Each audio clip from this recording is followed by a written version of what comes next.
It's the gun.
Hit it. Hello and good evening. Star Trek Strange New Worlds Season 3, Episode 3, Shuttle to Kenfori is over, but we're just getting started here on Live Long and Podcast here for this July 24th, 2025, as we continue our mission to watch every episode of Strange New Worlds and talk all about it. I'm Dave Mater, coming to you on Live Long and Podcast, a live stream on YouTube, Facebook, Twitch, and elsewhere. And we got a great panel here to break down this episode with you and us tonight here. Spoilers ahoy. Coming in first here. Sorry, I was just looking for my little script. 1 second here. Oh, crap. Well, he's going to use an intro for somebody who he wasn't here. Yeah, that's what I'm. Because you didn't know I was going to be here, so I didn't know you were going to hear. Guy with a beard. So he's the ship's moral compass with a tricorder tuned into storytelling ethics and an uncanny ability to detect dullness in any quadrant. Always thoughtful, always funny, and always ready to ask, what does this episode say about who we are? It's Jody Simpson.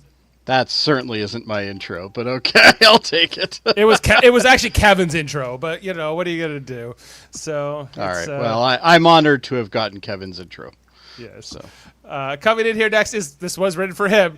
Our resident science and trivia officer. He beams in with the fun facts like a Federation probe scanning nebulae for hidden knowledge, whether it's obscure Trek lore or fascinating biology. He's the voice from the Ottawa sector with a soft spot for animals. It's Adam Woodward. Hey guys, Dave, I got to tell you, the opening of this podcast still gives me the chills. I really enjoy it.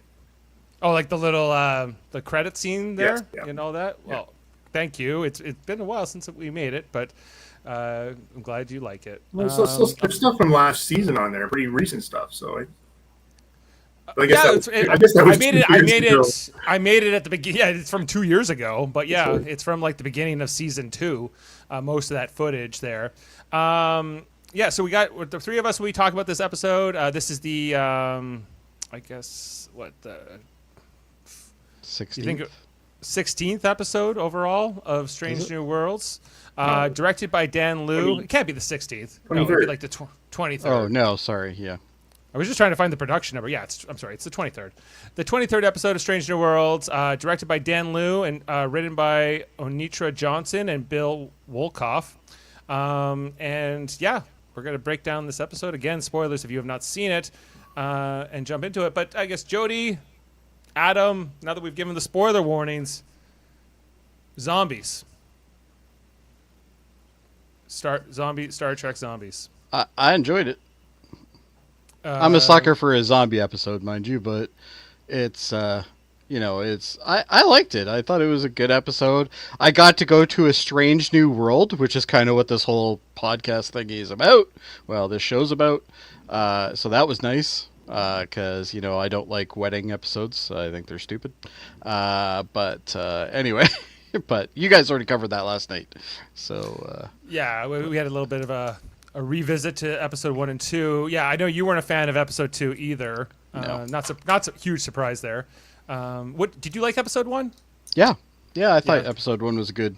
Well, it's the continuation of the last one, right? The finale, so, yeah. So it I thought it did all right. I thought it felt a little rushed, but past that, it was like I felt it could have actually almost been a 3-parter, but actually I They would wanted have to wrap it rathered it up, been a 3-parter, but they wrapped it up kind of quick at the end. Well, but it's past kind of that, a it was all right. 3-parter because we're still dealing with Captain Patel's infection by the Gorn, eggs and all that. And the Mrs. invasive McMurray. tissue. Yeah, Poor and, Mrs. McMurray. I get so in a time in Star Trek in the future where cancer has been eliminated or cured, as was set up in like Star Trek Enterprise and all that. I guess they have a new metaphor for cancer in this Gorn tissue. I want to go over to Adam here next. Adam, same kind of comment.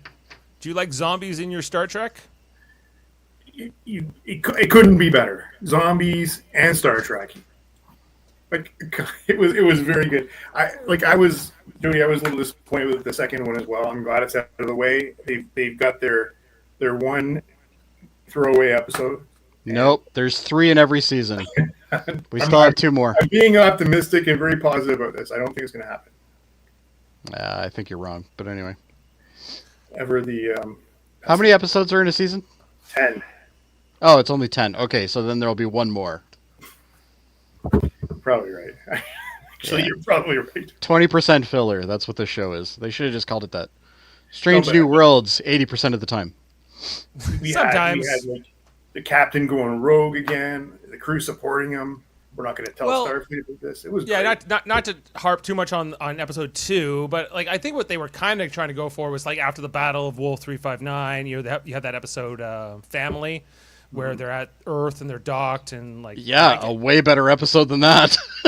But then they're like, let's throw Trelane in here and Q and all that. Yeah, just what we needed. Find it. Like, I mean, I still gave it a 6.5, but this is what I'm looking for at Strange New Worlds. Like Hegemony 1 and 2, and this.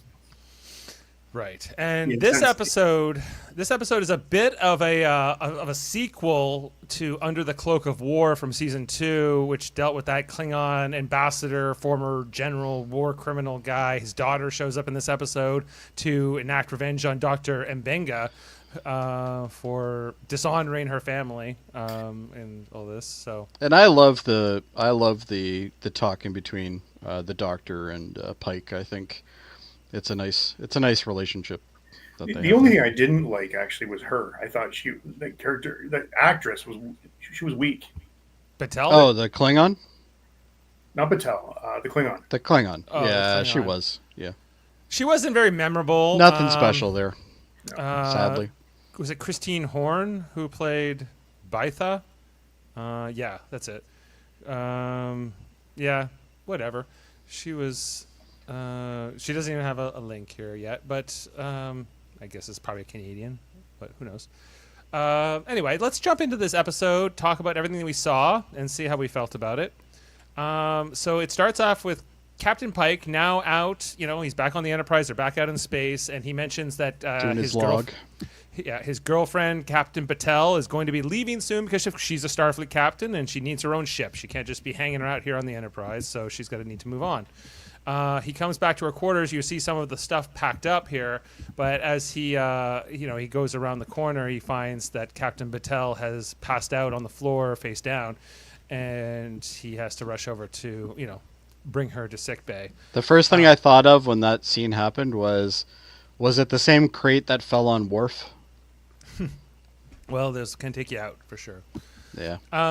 So in sickbay, we're told by Dr. Mbenga, alongside here now with Chapel and Spock, to Captains Patel and Pike, that the Gorn tissue that we thought was eradicated at the during episode 1 has we thought was in remission. He even uses that term. Has come back and is starting to look to eat her again and hatch a baby Gorn out of her, I suppose.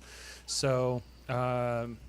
Spock has an idea, though, that there's a special flower that can be used to move through cell membranes. It can be synthesized into a medicine, they believe, to help save Captain Patel from this. And it's kept in a system called Kenfori, which is off limits. It's basically in the restricted zone or the neutral zone after the Klingon Federation War. No one's allowed to go there. either side, Federation or Klingon. So but this is the only way to save her. Otherwise she's going to die eventually. So it's originally the pitch is Spock and Mbenga going on this mission, but Captain Pike says, "There's no way I would let you, Mr. Spock, go. If anyone's breaking the rules, because Starfleet won't authorize this mission, then it's got to be me that goes instead." So, and Captain Patel's like, and I told him this would be the case, because there was a meeting before Captain Pike was present, as we'll get to.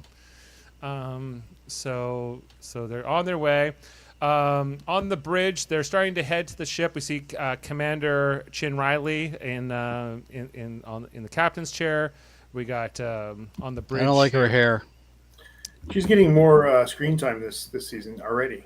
She's already getting more. Yeah, she's got a new hairdo. To Jody's point, it's more of like a '60s style bun. Sucks. And then we got Erica and La'an here, and they're starting to look at the, they're coming up with this notion they're going to be getting close to Klingon space, which excites Erica. And Erica is the other part of this episode that, the other main character that I think gets a lot of feature story here, as was kind of teased at the end of episode 2, that she's kind of dealing with post-traumatic stress after nearly being digested by a Gorn destroyer ship. Sack lost part of her hand, but they grew her a new hand. So I don't know what her. No harm, no foul. I could sympathize more if she didn't have a hand anymore. But it didn't seem to be. Well, she doesn't have her original hand. I guess she doesn't have her original hand. That. No, she's got a replacement of some sort. So she's excited to go back near Klingon territory, through Klingon territory, which Commander Chin Riley, says, hey, we're only flying up to there. Don't get too excited, Erica. And we'll talk about her. As much as I like Ortega, I'm starting to not like Ortega. Well, I think right now there's something wrong with Ortega, and therefore you not liking her is kind of a result of her bad behavior triggered by her stress trauma. So she's sick, Jody.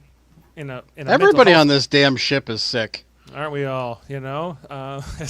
As the Enterprise heads to this planet, which is, of course, on the edge of space here. It's That's a strange new world, by the way. It is a strange new world, so that is one of your criteria, Jody. It is. As long as they travel somewhere. It was an outpost at one point. It was it's a strange new world to them, though. Right. Mm-hmm. They weren't there. It's, a strange old world, basically. Strange old world for somebody else, yeah. Yeah, so they're going on here. Flying through. Everyone's like, "Oh, we're so glad to have you back, Erica, flying the ship again. You're the best." Everyone's giving her kudos, and everything's going great for her, right? As we see, the shuttle leaves the Enterprise to head down to the planet. We got Captain Pike here. We got Dr. Mbenga, of course. I love the fact that they're basically using a skinned version of the original shuttle from that TOS episode. What was it called? Oh, the Galileo 7? Galileo 7, yeah. Yeah. Because if you notice, it has the 6 seats plus the. It's the Galileo. It's an updated the Galileo. Yeah, it's an updated Galileo, yeah. Which is nice. I like it. As we had a hot debate last night, Jody. I don't know if you tuned in. Oh, did you? But we were talking about how much retconning is okay and how much is not, as it relates to sets, characters, everything else. This show loves to retcon things, so we'll see what happens. Still not as bad as Discovery, though. No. Anyway, so Captain Pike and Dr. It's Mbenga. Fantastic, guys. It's fantastic. Yeah, we needed Q in this. Well, he's not in this. He's not in this episode, but yeah, we needed Q. Give me a break. That was last night. We're not going to rehash that. Yeah, well, we had that discussion. Garbage is garbage when there's 20% of it, my friend. Anyway, Captain Pike and Mbenga, they're reminiscing about, remember that time we were on that mission and that happened? And I love this whole thing. That was cool. To establish that these two are pretty good friends, having a good laugh on the way to this top secret mission that's definitely not authorized by Starfleet. And meanwhile, they have a signal. Most of them aren't. They have a signal that comes on here. What could it be? And they have a look, and all of a sudden they notice a Klingon beacon that's in orbit around this planet. And before they know it, they are getting their comms scrambled by a Klingon signal. I like how they have the decency to put a splash screen up, though. They're like, "Oh, by the way, it was us," just so you know. I think Mbenga translates it for it basically says turn back. go away. Turn back or die, I think is what he says. It says. Yeah, I think that's what he said. Yeah. But Pike's like, we can't turn around. This is the only. We have to get this flower. And we have to get this medicine. Norman says, well, I guess it was better than Impulse. Not a Zombies fan though. Oh yeah, okay. Anyway, so they're heading out. I remember Impulse. They're because they warp into the planet, I think, later on. Anyway, so that's basically the teaser. Like they're heading out of the planet, but there's Klingons lurking around. They might be looking to kill them, and that is our teaser section of the episode. We get into the title card. So not a bad setup. Like they have to go on a mission to get a medicine. Okay, save. No, I'm on board so far. Yep, looking good. As we head into our after credit section, it's Pike and Mbenga going through the jungle here of this planet, and Mbenga tells us on his scanner that there are no animals on this planet, just plants, not even insects. So, which is what's pollinating all the plants then? Well, I don't know. What's pollinating the flowers? I guess that they need for this medicine. Is another also a good point. Anyway, but they can't detect any. They see this old Federation outpost thing that has long been abandoned. So they start making their way on, but they say, oh, you detect a life sign? Actually, the opposite, a death sign. And we find a dead Klingon here on the planet. They did a good job with this. I liked it. Right, and then we also see that the Klingon's chest has been ripped open by something, maybe an animal. Who knows? Couldn't be. There is none. Couldn't be. It doesn't make sense, right? But they don't know what to make of it. They're like, we better keep moving. This is spoilers, moss zombies. Moss zombies, yeah. Basically. They head into this old abandoned outpost. Plot is pollinating the flowers. Good one. That's a good one. Well done. Anyway, so they're heading there. They find the flower pretty easily.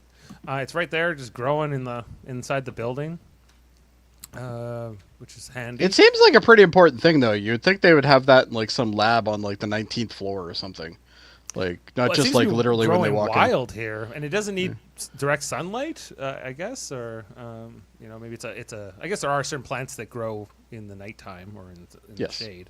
Yep. But anyway. So they found it out here. It's apparently difficult to handle. Mbenga puts like a little handkerchief on his face, very medical, and some gloves, I think, as well.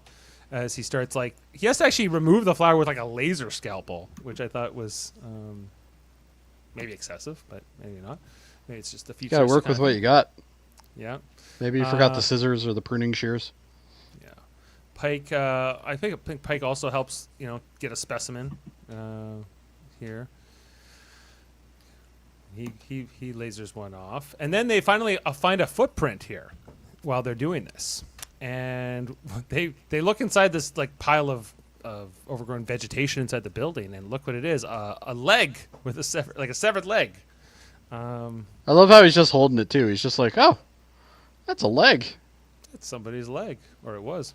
So that's kind of like, what the hell's going on here? We head back up to the Enterprise, who they're scanning around, and I don't know what Erica says here, but she's offered some kind of suggestion to the commander.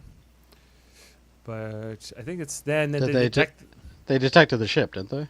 They eventually do, but I just can't remember what Erica's suggesting there before that. Anyway, so the Klingon ship's been detected, and I think she just called it out. It's a Klingon ship. No, that's what it was, Dave. She was. She said, "Let's scan at this frequency or something because they like to hide behind something." They like to hide behind radiation fields or something like that. Yeah. Right. So I think that's what Erica's suggestion is. But I guess the thing we really should be taking from this is that Erica's itching for a fight.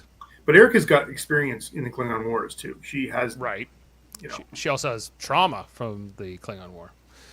So it's she's I don't know, she's clearly after that encounter with the Gorn nearly biting her head off, she's not doing the top with her mental health at the moment. Anyway, but the Klingons are here and they got their big battle cruiser on the scene. What for? No one knows. Dr. Mbenga is back on the planet.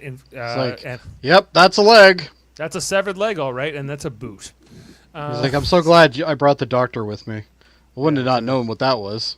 Then they hear like some shrieks and whatever, and they go, well, that's got to be alive. I know there's no life signs, but there's got to be something coming from these shrieks. So a little bit scary there. They need to get moving and get out of here. It's good deduction. The doctor's like, I'm still not detecting anything on the tricorder. And Pike takes it from him. He goes, humor me. And he starts trying to use it himself. Like, you don't know how to work this thing to detect life signs, doctor. But maybe he does. Anyway. I would assume they get training. I assume they do. Anyway, so they're looking out here, and then we're gonna head back to our shuttle. But guess who's here? A Klingon shuttle. And do you think they know we're here?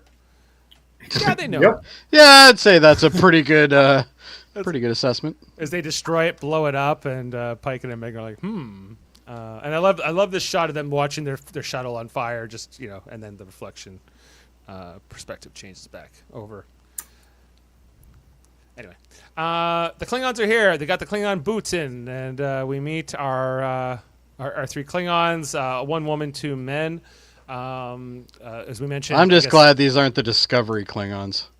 No, they would look better than those. Their armor is a little gold for me, but whatever. There's a lot of bling on these ones, yeah. These are pretty blingy, but it's in I terms of the expect more Klingon silver, not gold. But. At least the Klingons look like Klingons, or what I think Klingons are. So, they don't look like original series Klingons, and I don't know if they're bothering with any of that at any point. No, they don't seem to be. Yeah.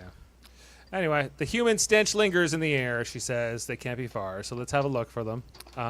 We notice that the Klingons start, actually destroying this flower, right? I'm not sure why. Well, the guy's shooting it, and then she's like, no.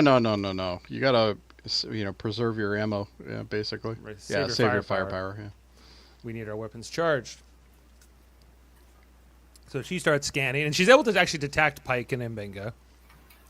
They say, whoever goes up there ever comes down. So, ready for a one-way trip to glory? Let's head over. So they're going along here with her two Klingon henchmen.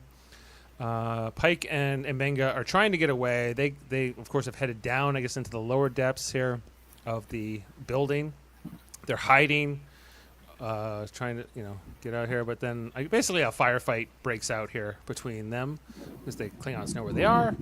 Some shooting goes back and forth. And why did he want it on stun? Well, I don't know. He doesn't kill people for the sake of killing. Yeah. Yeah. These are Klingons, though. Well, the Klingons are they're coming attacking at you. them. And Mbenga, he's ready for a fight with a Klingon, much like Erica. So the Klingon guy comes at him, and they're going at it. And Pike's about to, phaser him, but then the other Klingon gets the drop on Pike, and takes, they got them to drop their weapons. Before this can really play out, something happens. Something's here, everyone. It's zombies. Moss zombies. Moss zombies, yeah. Not just any zombie, a moss zombie. Yeah, what a way to go.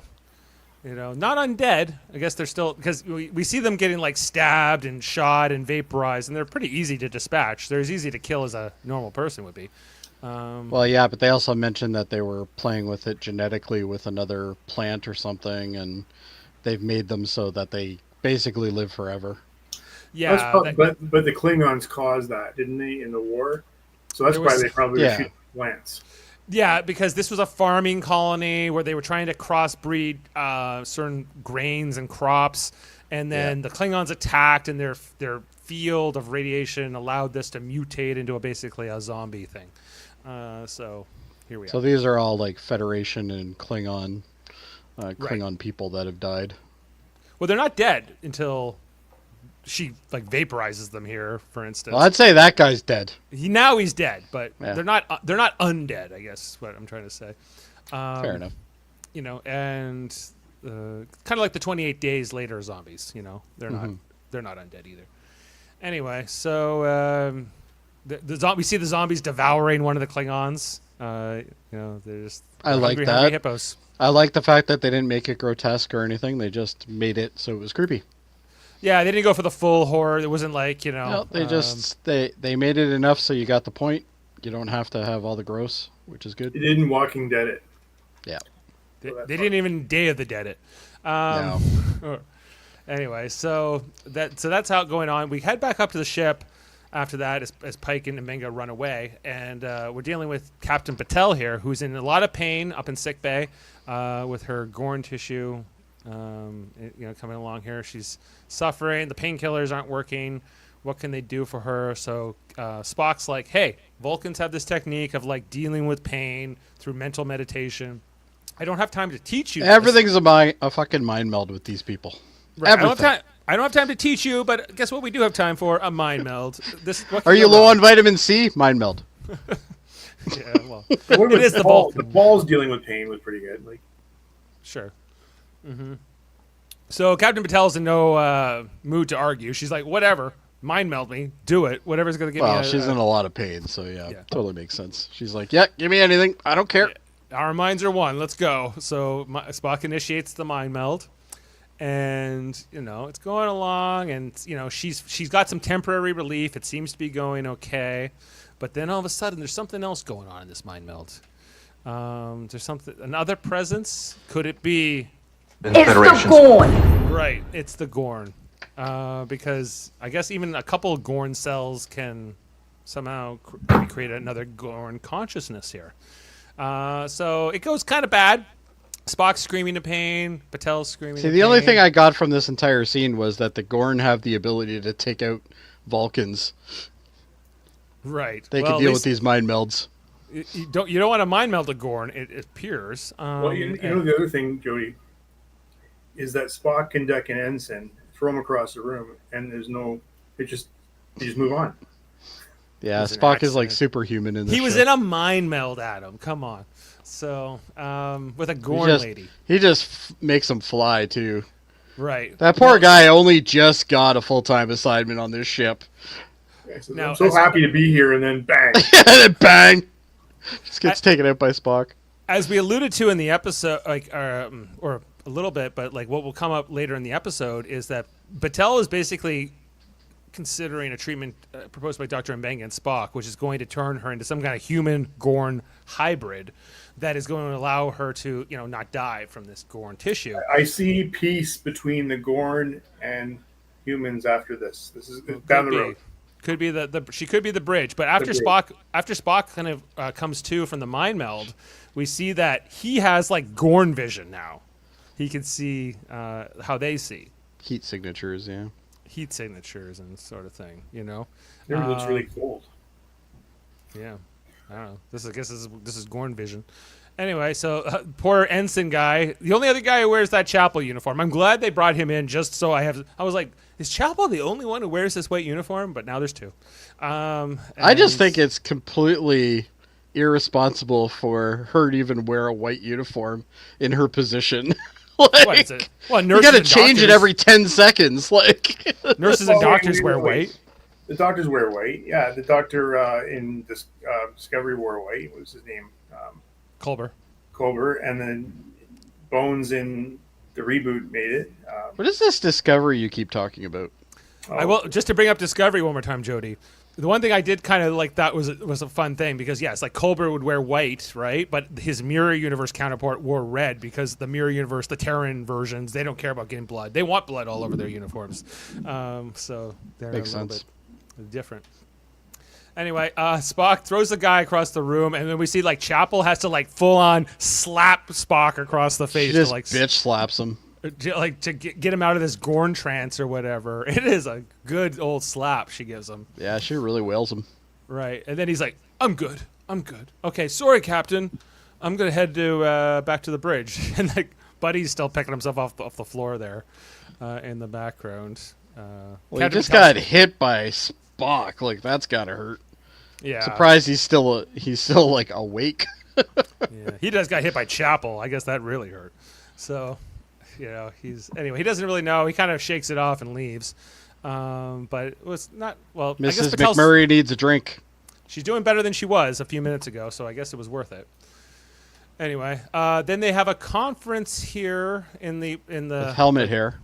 With helmet hair, Commander Chin Riley. We got Leon, Spock, Erica, and Uhura present, and Scotty's going to come in for this meeting because apparently Carol Kane was unavailable, and she doesn't like meetings, we're told. So they sent up this guy, who's like, I guess he's now like the junior engineer. He's like her bitch, basically. He's the like I wouldn't phrase it like that. Yeah, but, that's pretty much it. You know, though. like a second in command, perhaps. She doesn't show up for any of these meetings. She's like, I'll send my lackey. She said, I don't like meetings. I'm going to send Sam. Yeah. I'm going to send Scotty. So they're trying to figure out how they're going to rescue the shuttle, who they've lost communication with, which of course it was destroyed. But they, what's the plan? How are they going to rescue them if they need rescuing? And they come up with this idea of like. I got a problem. Go back screen. Okay, clearly it shows that the shuttle is on the dark side of this planet. When they landed, it was light. True. That's a I don't like that. I don't like that, Dave. Well, here's the other question. That's a minus point right there. Here's my other question: if the Klingon ship is here, and the Enterprise is here, yep, the Klingon ship hasn't already spotted the Enterprise. Not at this point. That's a little weird. It is a little weird because they're like this close together. Well, we don't know what the actual range is here. That could be like a light year in between. Well, the planet is further away. Yes, it's much further away. Much further away. I don't know. There's also an asteroid field in between it. I guess. Anyway, so they come with this plan. They're like, if we go really slow and mask our energy signature, we can like basically maybe we can like sneak through the asteroids in the ice, and we can get close enough to use transporters to beam. What up, bullshit? Why don't you just go find a nebula like everybody else? Right. I guess they could have sent another shuttle. Would have been like the other option, I guess. But yeah, they could have did that. They don't talk about that. Erica doesn't like this idea. She wants to like. It was going to take 5 hours to get there. It was going to take 5 hours on going impulse, right? She's like, let's just warp like right into the atmosphere, and beam them up really quick. And apparently that would cause, because the warp field. This is the first time I ever heard this in Star Trek. The warp field that after dissipating would temporarily block transporters. Transporters wouldn't be useful. Yep, right? Never heard of such a thing. Never heard of such a thing. But Scotty says, "Oh no, we could do it." I don't have a shot here, Scotty. But Scotty says it could be done if you do this. Where's Trek Reviewer when you need him so we can get him to edit this? Plot says no transporters. Okay, there we go. Right. All right. But and I think it's Uhura doesn't back up Erica's suggestion. She says no, like there's no communication. No. What she says, there's no communications that suggest there's an urgency here. Well, that's true. Other than they just lost communication, right? Lost communication doesn't mean there's a problem. It just means they lost communication. Or that there's an imminent emergency, perhaps. But it turns out there is. They're being chased by zombies. Turns out. Yeah. They might need help. But anyway, so after this meeting happens, and Erica kind of throws a comment at Uhura, and says, "Thanks a lot." This is why I don't like her. He also, basically tells number one that you're wrong. You should be doing my plan. She questions her in front of the group. Oh yeah, she's insubordinate throughout the entire episode. Right. She's being a little difficult and out of character for her. And there's this discussion here with Lon and the Commander Chin Riley here. After Lon's like, "Do you want me to shoot her? I can shoot her." She's like, she's not acting herself, and they kind of dismiss it. Like they're like, that was not right. It was a little weird, but who knows, That makeup is weird too on her. Her eyebrow. What's going on with her eyebrows? Everything is wrong here. What? Like they're like Vulcan. She's such a beautiful woman, and they've just done this to her. Like I don't know. I agree that the haircut or the hair is terrible, but even the eyebrows and the really dark eye makeup, everything is just wrong here. Yeah, like I just don't think it's like she looks better with her hair down. Like a rope around the top of her head. It's like a rope, yeah. Maybe they're just trying to go for like that '60s era kind of thing, but she definitely has that mom vibe, like my mom era. Your mom had that haircut? I think probably not that hair, but certainly the makeup and the bigger hair, the piled up hair. Yeah, that's a good point, Norman. The helmet head of Jedzia in The Search. Yeah, that's like the beginning of season 3, right? Yeah. Anyway, so They're trying to figure this out. Back on the planet, Pike and Omega have run away from the zombies and the Klingons. They find a computer terminal here, and this is kind of where they give us all the exposition about how these zombies came to be. They also have like a little dialogue here. Don't say zombies. Pike's like, are we gonna say, are these zombies? And and Omega's like, we don't say zombies. Like, it's kind of like that same joke from like Shaun of the Dead from like everything. 20 every years zombie movie has that joke. Yeah, because in some zombie things, no one's ever heard of zombies, right? Like in The Walking Dead, zombies didn't exist in like their pop culture. There were no zombie movies before, so they don't have that word in their vernacular, right? But in certain things, like it's kind of like everyone's heard of Dracula and vampires in most versions of vampire stories, and in most versions of zombie stories, I'd say they don't know what zombies are, but sometimes the zombies happen in a world where zombie movies and that kind of stuff also existed. I guess Star Trek is that. So they're like, don't say zombies. It's too corny. Say the infected or the undead or some other clever term, even though they're not undead. Anyway, they go through that joke. They're talking about how the zombies and the moss and the cross-pollination, all of that. Anyway, moving on. They eventually get into this discussion about the cure for Captain Batel, and that, like, Dr. Mbenga is trying to respect doctor-patient confidentiality because he can't tell Chris about all of this. But on the other hand, Chris is her like partner, romantic partner, like not husband, but like he's being kind of kept in the dark about this by her. And eventually, but Pike's kind of pressing him here, and he starts to figure out that, or I think maybe just told outright by Omega that they're going to crossbreed her with this flower to make her a Gorn human hybrid, and that's the solution to save her. And Pike has not been briefed on this. Comment here from Norman. Don't know why, but easier to buy the Vulcan zombies in Impulse here. It seemed the standard zombies with some light science technobabble to explain. Plus, hybrid flowers are the best known for Tuvix. The other thing worth noticing is like they already kind of did zombies in like Lower Decks in the very first episode in Second Contact. They didn't try to eat you, but they were infected with like a zombie-like thing. But they all got cured at the end. I guess these zombies they can't be saved. Anyway, back to this conversation between Pike and Mbenga where, Pike is pissed about all of this. And Mbenga is trying to explain, like, this is it. This is she dies unless this is it. Like, this is like the Hail Mary play. We have to save her. We either do the hybrid thing or we just let her die. Right. And they didn't tell Pike because Pike would try to find some other way, or he would not. This is not his preferred solution. But the other thing that was kind of cool is that Mbenga is respecting her wishes because she didn't want him to know. Yeah, right. And that will come up at the end of the episode when they have a conversation. He's like, "Why didn't you tell me? Why wouldn't you let me be there for you, etc." Right? But that's the choice that she's making here. So the conversation, this goes on, and it's like he's mostly angry through the conversation, but he's also really upset and angry and hurt. And it kind of goes on for a bit, but it gets interrupted by zombies, as it does. You always know when they do this kind of lined up shot where somebody's talking and there's a window in the background, something's going to hit that window. Right.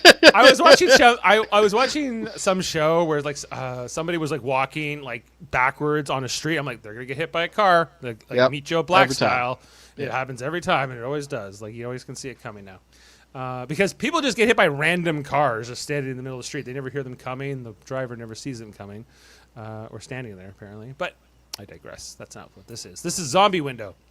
Anyway, and the zombies crash through, and they're here to eat you. Klingon, human, don't matter. They're coming. They overload one of the phasers, and they like throw the phaser here and blow them all up with like, which I thought was an effective way of taking out a whole group. But there's too many. When there's just too many, right? But they lost one of their phasers in the process. And they decide that to hide. That was a Klingon phaser. Well, later on he's got to get that, but he doesn't have that yet, or he was reaching for. No, it. That was a Klingon phaser that they did, didn't they? No, it was a So that's Was it a Starfleet? Oh, Yeah. okay. yeah, it's a Type 2. Anyway, so they hide in like a storage locker for a bit, right? But then like that Klingon woman and her henchmen have shown up, and they find them hiding in this, this shed thing, and got them dead to rights, basically. So get on out. And while they are, well, now there's only one Klingon henchman. The other guy got eaten, of course. So they get attacked by more zombies, and the other Klingon guy gets bit on the neck, right? I don't have a good shot of it, but as he's trying to get the Klingon off, the Klingon woman just kills him and, vaporizes him. So Yeah, she just basically fires at both of them. yeah, she's like, okay, let's go. And they're like, well, Well, it makes sense. Yeah, like she knows the rules of zombie stuff, so she's going for it. And you should always double tap. That's also a thing you need to know. Yeah, and But I guess with a phaser, you don't need to double tap. no, it's one tap's fine. There's no other tapping. No, exactly. You're vaporized. Anyway, so she's got them, and they're just happy she's not trying to eat them for the moment, so they go along with her.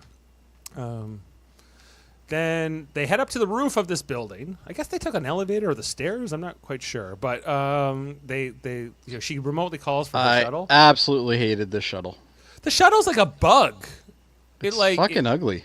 It's like ugly, and it makes a weird like insect sound or something. Like I was like, this is Klingon. This is Klingon tech. Apparently, it felt more like a Xindi insectoid ship to me. it would have fit better in there. Yeah. Anyway, so she can remote control it with her tricorder or whatever. So they're going along, but hey, there's zombies here on the roof too because they heard that shuttle come in. Goddamn zombies! They're everywhere. Yeah, they're just hanging out here on the roof. They're coming up. They've been woken up now, and they're coming at them. And these don't seem like the dumb ones either. Like these ones, like open doors and shit. Like they're basically raptors. Like that's literally what they are. Smaller teeth. Anyway, they're coming. They're even coming up from the inside the building. Bug of prey.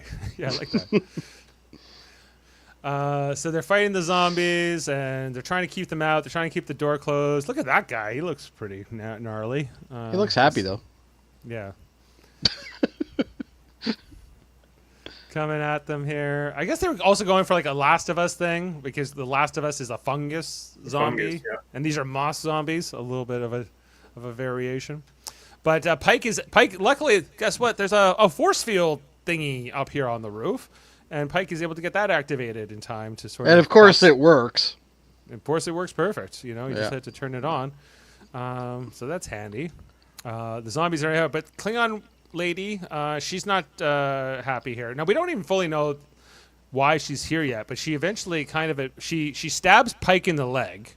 I guess basically so he can't walk and get in the way here. She's just disabling him, so he's not part of the equation. Right. And then she's like, "Oh, guess who I am, right? And I know who you are." And we find out that no, she's actually you killed my dad. You killed my dad, and we But it turns out I was supposed to kill my dad.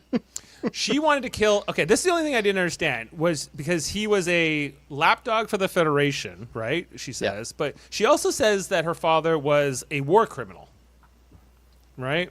So, well, a war criminal to them would be somebody who works for the Federation. Well, that's what I was trying to figure out. Was he a war criminal because of all his atrocities during those battles, or was it because he became defected? Because he helped their enemy.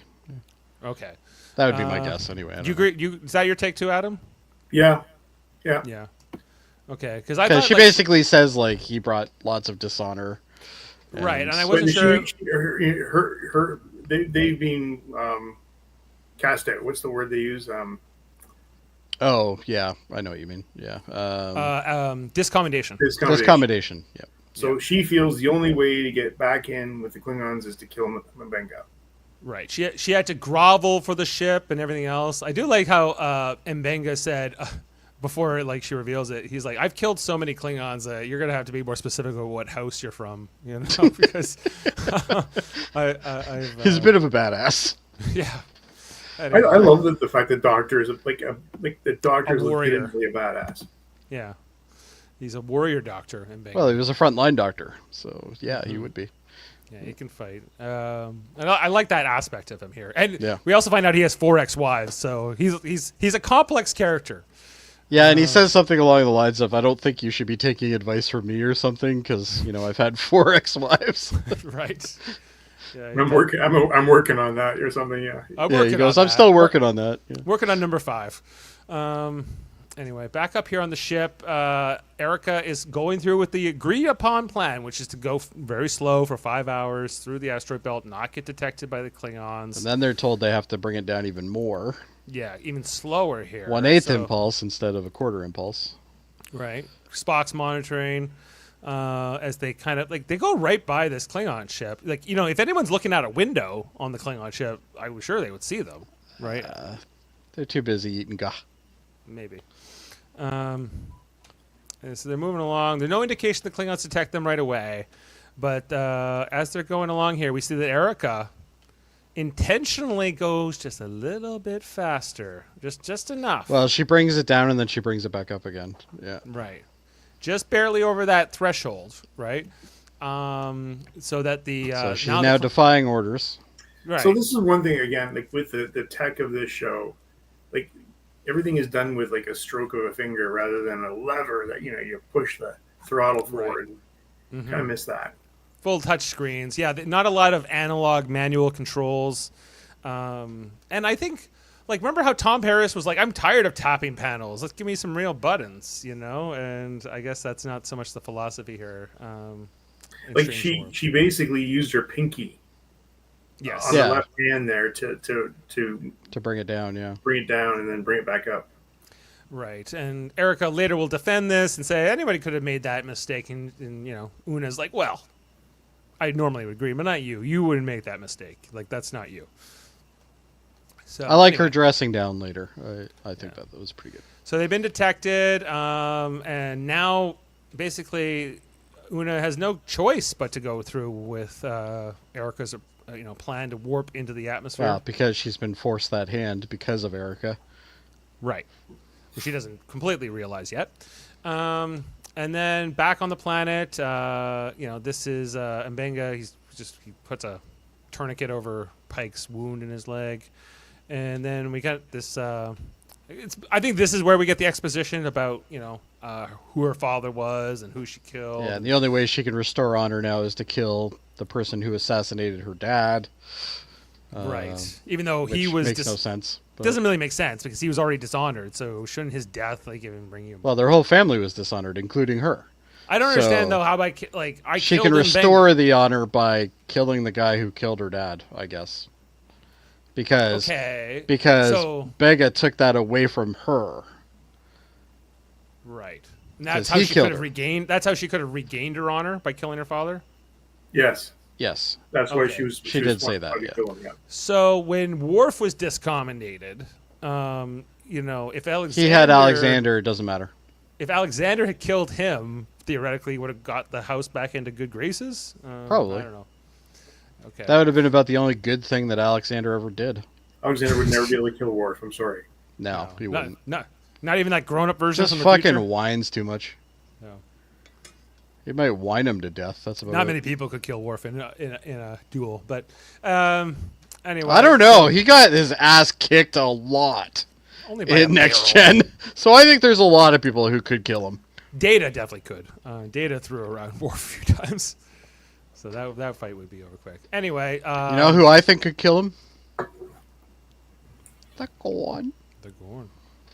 It's the Gorn. Now, it's the original Gorn, Jody, or the... No, not the original. It has to be the newer ones. The Xenomorph Gorns. There's this whole part, too, where she holds up the knife or the dagger to Pike's throat and says she wants a confession about that he killed her father, which he said that at the time, there was a struggle and he was accidentally killed, basically. And she wants an admission here. Sorry, we go back to the ship here for a quick moment where they're trying to figure out what to do next. And is this where they go with Erica's plan? Yeah, I think it is, basically. Well, and you can tell Una is she's already clued into what's going on here. She's at least suspicious of what's going on. Yeah, she's like... after them. They have to go. Yeah, they have to go now. They have to do something, right? So Klingon shields are coming up, and, And when you see the scope of that ship versus the Enterprise, it's a much bigger ship. like, it would be like the Enterprise could lose that battle quite easily. Anyway, so they're going with that. Anyway, back here, Mbenga finally does say, gives us a confession here with Pike's life on the line. He's like, "Yeah, I killed your dad, and I would do it again. I'm not sorry about it." Now let go of Pike, and we'll finish this. He was a mass murderer, He and was a jackass. monster. And and of course, Mbenga, a medical doctor who's given an oath to do no harm. This was not self-defense. I believe we're talking about Worf here. Yeah, it is.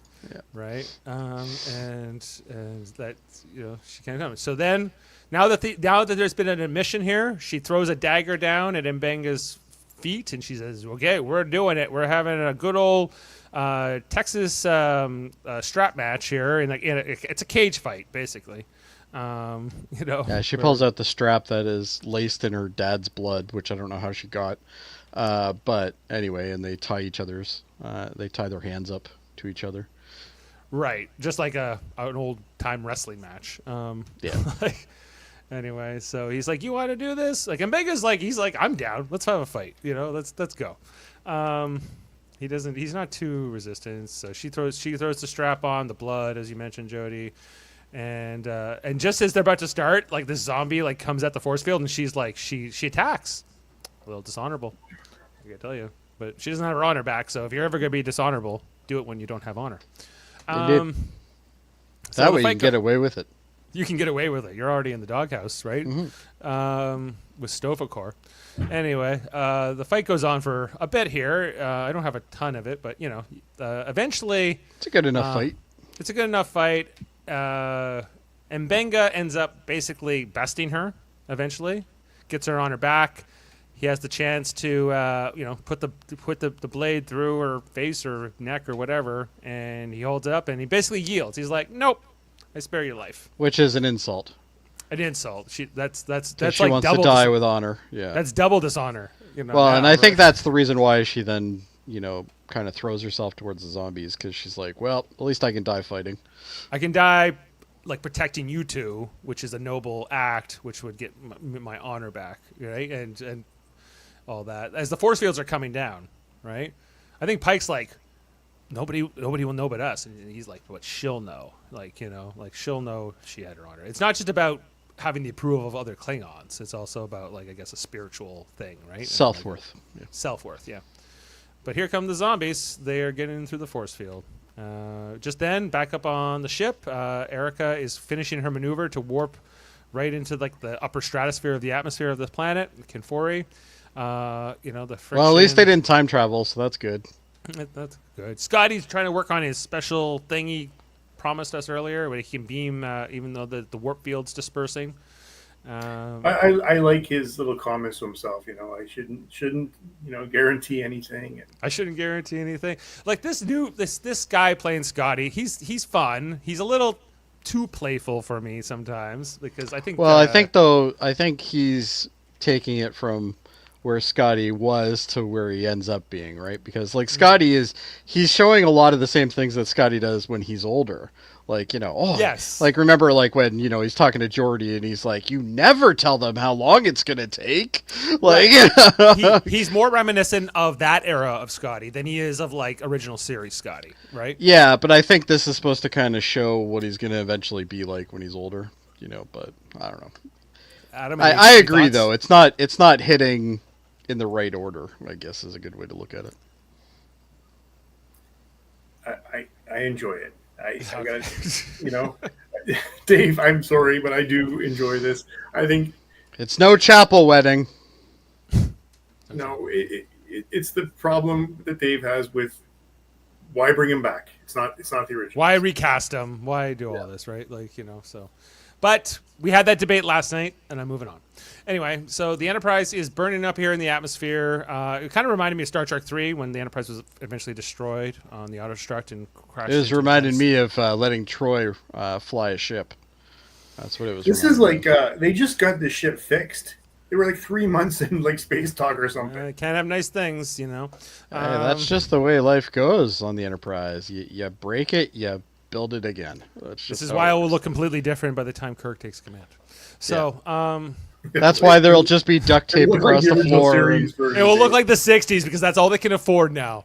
Yeah. They will have gone through all of the good stuff, and all they'll have left is like safety tape across the hallway Models with cords from the- underneath Right. and USB-C charging. So as the Enterprise is heading to save them, they're fighting these zombies. This you see here, like Mbenga trying to get the disruptor off of the Klingon zombie. I'm not sure if he ever does. And then he's about to get eaten here, but then Pike like stabs this zombie like through the back of the head. Oh, we missed somehow that where she stomped on one of their skulls. That was. Oh, that's coming up. Here she's This is right near the end. Yeah. Oh, there it is. We're going to talk about the horror effect. She just does the old cliche, Yeah, but it stomp didn't on the burst head. Like it, it wasn't. Every gooey. zombie thing has to have that, though. It That's wasn't just- gooey. Didn't need to be gooey. It's fine. Anyway, so she's going here, and they're like, "Hey, are you coming with us?" But her answer to that is to get out her big whip thing, and get ready here for this, big sacrifice. This is how she gets her honor back, not through fighting Mbenga, but through saving them, basically. And she goes, choke on me. Like this reminded me of Day of the Dead. I can't remember the character's name right now, but there's that guy. He's kind of the villain in Day of the Dead, or not kind of, he is. And but he's getting eaten by the zombies. He's like, choke on me. I hope you choke. And then he dies. Yeah. Anyway, you filthy tarks. Here we go. So she's going for it, creating a distraction. And Bega's like, let her get to Stovercore. That's her thing. So a little bit more understanding, or maybe a little respect earned by Mbenga for the Klingon woman here.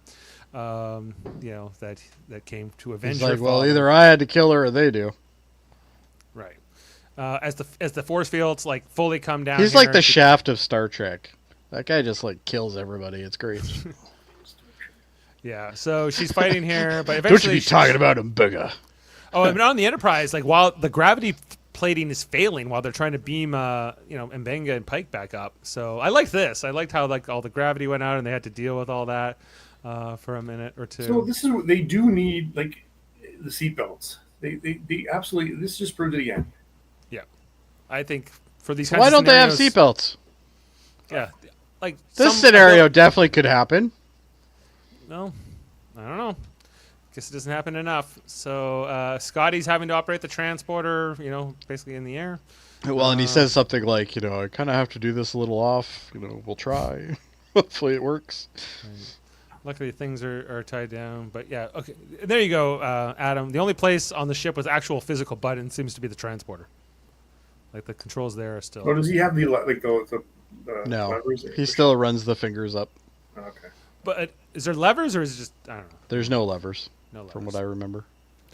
So they're about to get out. The woman gets swarmed. They're about to steal the shuttle, the Klingon shuttle, and get out of there. But this is to establish that Erica's plan was unnecessary. They were going to be okay. They were going to get out of there, whether the Enterprise intervened or not. Or Basically, it was okay. It just made it faster. made it faster, but I do like seeing her get eaten, though. That was pretty good. did she? But did she turn into a zombie? We don't even know if they turned. We don't even know if that is Yeah, what we do. happens. Yeah. We don't even really know. Yeah. No. Anyway, so she's out. She killed one of her guards though with when he was bitten though. Assuming he was infected, but maybe I don't know. Like, we don't even really sure if that's how it transfers or not. She's just he got bit.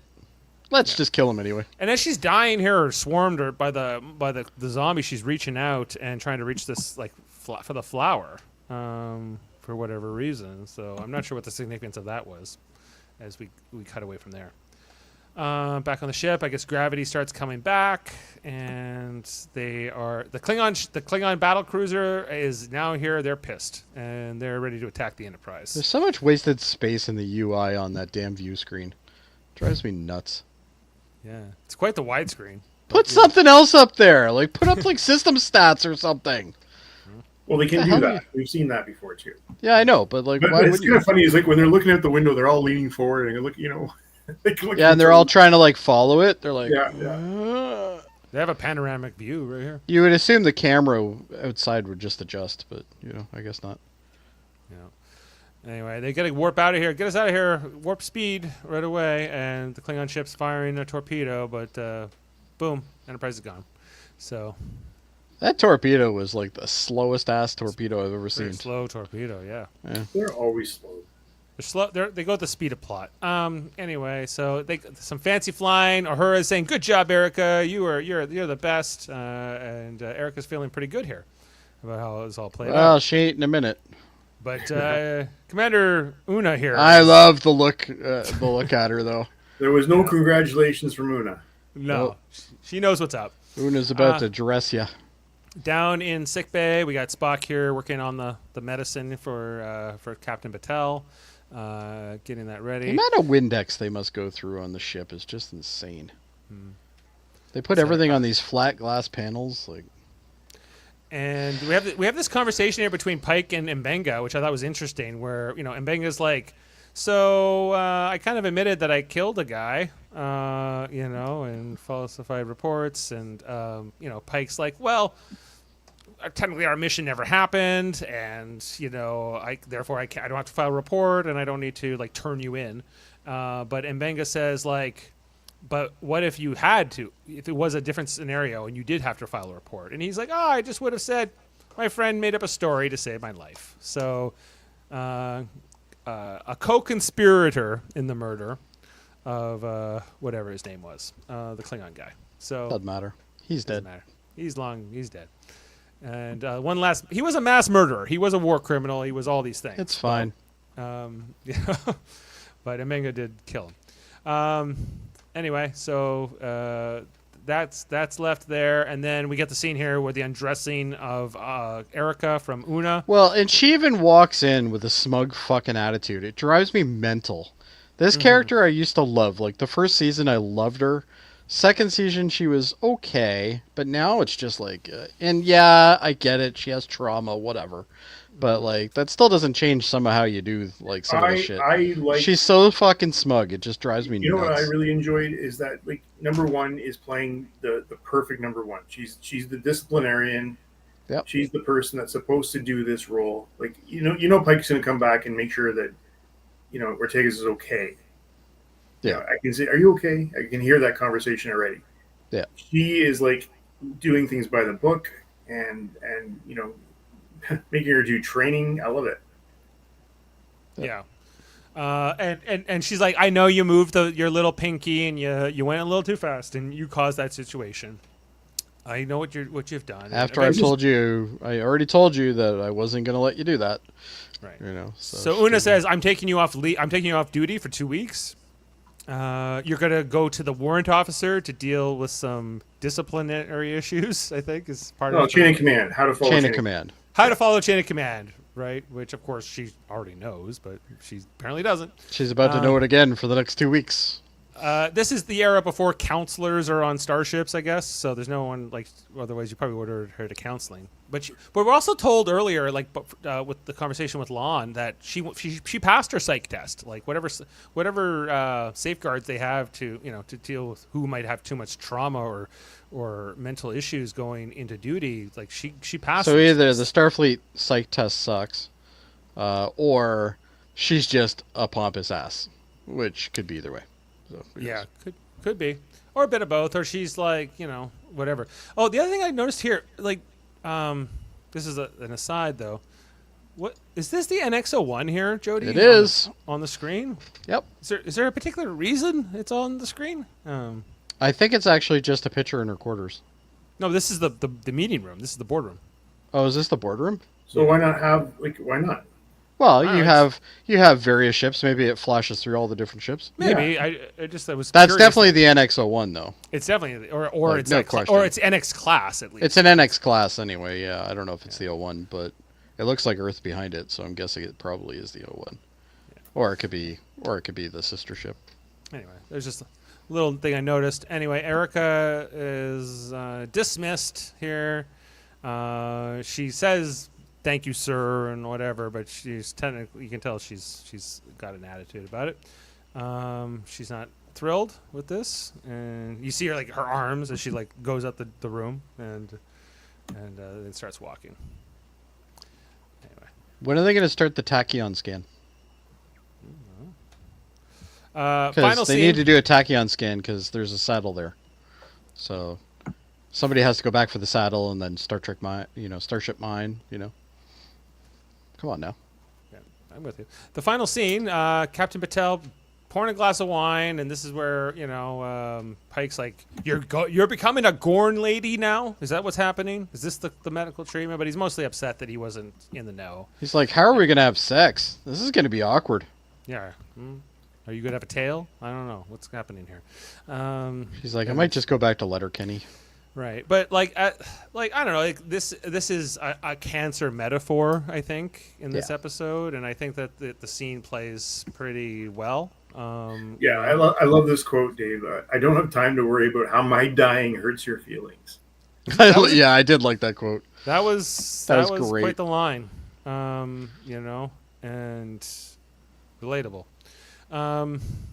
Anyway, so he's, eventually, like, whatever animosity, anger over this kind of dissipates, and now they're just. I think what they end up showing here is how much fear they both have about this. Mm-hmm. They're both very uncomfortable right now. This is an unknown. We don't know what's going to happen to her. Like, how is this going to be? Yeah, we already know what's going to happen to him, technically. True. But, what's going to happen to her. And we know that he doesn't end up with her. No. He ends up with the one on Talos.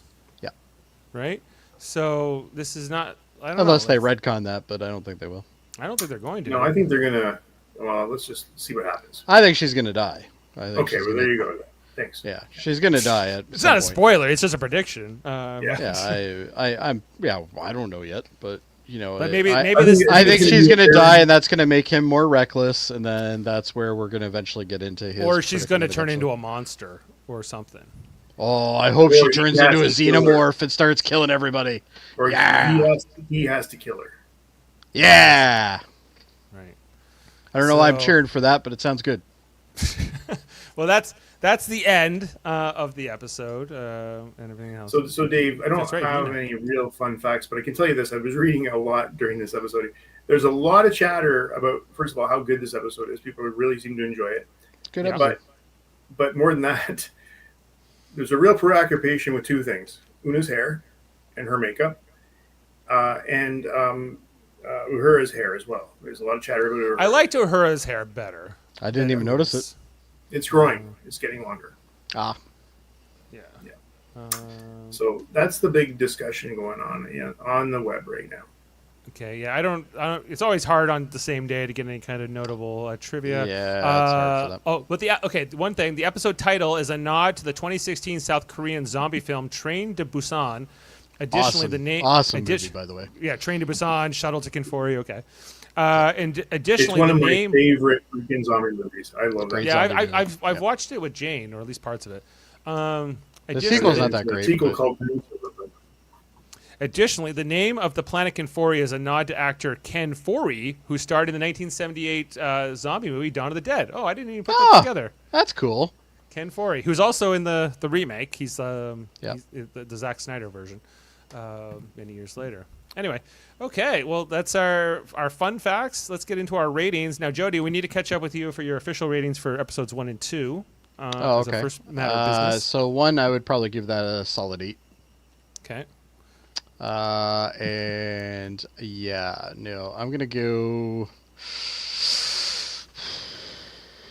Ooh, that's a tough one. 2.5. Okay. For episode 2. Ashley gave it a 9. Ashley gave it a 9. I gave it a 3. So Trek Trav gave it an 8. Oh wow. Gave an 8. So they were.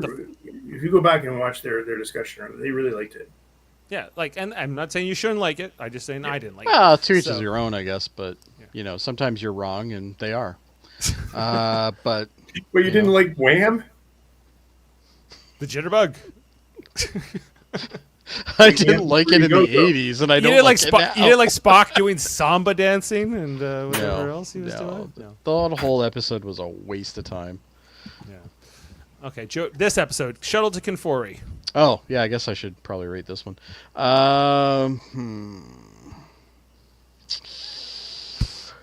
You know what? Dave, bring me up a bit on homogeny, please. Can you bring me up to a 8.7? Okay. And then I'm going to give this an 8. Okay. Because you liked the first episode better. I did. Yeah. Okay, A little Adam, bit better, you're up. but- The only thing I really can critique is, again, the Klingon woman's acting skill. I didn't think she was convincing. So we've seen so many better Klingons over the years. Anyway, I give this a 9. A 9 from Adam. Okay. And finally, me. I liked this episode. I think it mostly lands well. I think it really comes down to, like, am I okay with the zombie thing? You know, kind of. I think it's a little bit of a gimmick. I think that this just keeps showing this show will do anything. So why not? Yeah, sure. That's Okay. not necessarily a good thing, by the way. I think I'm an 8.5 for this. I think it's pretty good. So I'm going up there. This Can we go back a season and tell me what the crossover between Lower Decks was? We all rated that, because I want to give that a 10 if I didn't. you gave it a 8.5 at the time. Wow, I'm giving that a 10. I love that's one of my favorite episodes now. What? All right. Another gimmick episode? I freaking loved it, Jody. Whatever. Jody, you gave Subspace Rhapsody a 3.5, but Kevin gave it a 1. So somebody hates it more. Always never forget. I would go higher now on that too, honestly. Yeah. That was the singing one, right? Yes. Oh, go back. Give it a 2. Okay, well, I'm bumping up then. I'll give that a 7. 7. Okay. Don't listen to Adam. He's wrong. I at the time I didn't like the music as much, but I think a few of the songs have grown on me. It's a little bit, so fucking stupid. Why do we need it? Yeah, that's the way it goes. Anyway. The only real throwaway episode I still maintain I didn't like was that story one back in season 1. Like the Oh yeah, you mean the Elysian Kingdom? yeah, I didn't like that at all. Yeah, And I gave that a 7. That should come down. That's a 5. You know what I've learned? I've learned that Adam is not consistent in ratings. That's what I've Well, learned. it's okay. You can change them. Okay, so we are averaging an 8.5. This has currently a 7.7 on IMDb with 174 votes. So that's just what it is at the moment. We should check that next week and see what they have, what See that shakes what- down to after a week. And as we mentioned, I just have to update the director here, which was Dan Liu. Last week, the internet gave that episode a 6.9. What the hell is wrong At with the internet? time, yeah. What is it now? That's what I want to know. I'm gonna look I'm it up. checking. it is- 6.8. 6.8. It hasn't gone down that much. So it's gone down by Yeah, with 0.1. 13. Yeah. With 1,300 votes in. Just goes to show you how terrible this world is. All right. Anyway, All right. Well, okay. by the way, just- Norman gave it a 7.2. Oh, thank you, Norman. I guess we'll get the other scores later. And I just wanted to look ahead to the next episode title. None of the images have been released yet, but we know. Oh, so the next episode is called A Space Adventure Hour.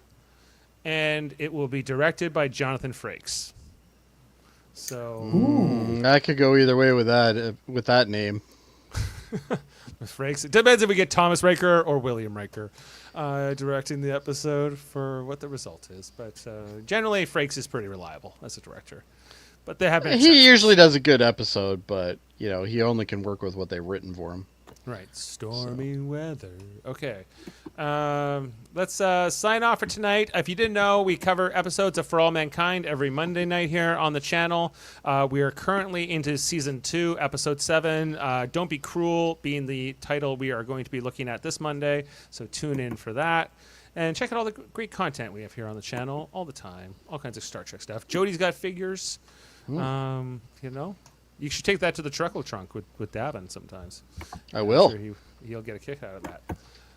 All right. Well, thanks, everyone. Thanks to Adam. Thanks to Jody. And to all those we're missing tonight. And most importantly, let's thank the Gorn. Let's thank the Gorn. All right. See you next time, everyone. Live long and podcast, and have a good one. I need to do this. And It's the Federations. Gorn. It's the Beam up some Star Trek content with Live Long and Podcast. Tune in to X-Rated, the X-Men animated review show. Artistic interviews with graphic histories. A roundtable movie discussion with Hey, did you see this one? And movie reviews with Hold Up, a movie podcast. And while you're at it, spin a few records with Eamon on Track. Watch us duke it out on trivial debates. And let's chat about TV with the Super Mater Brothers. It's all here on the United Federation of Podcasts.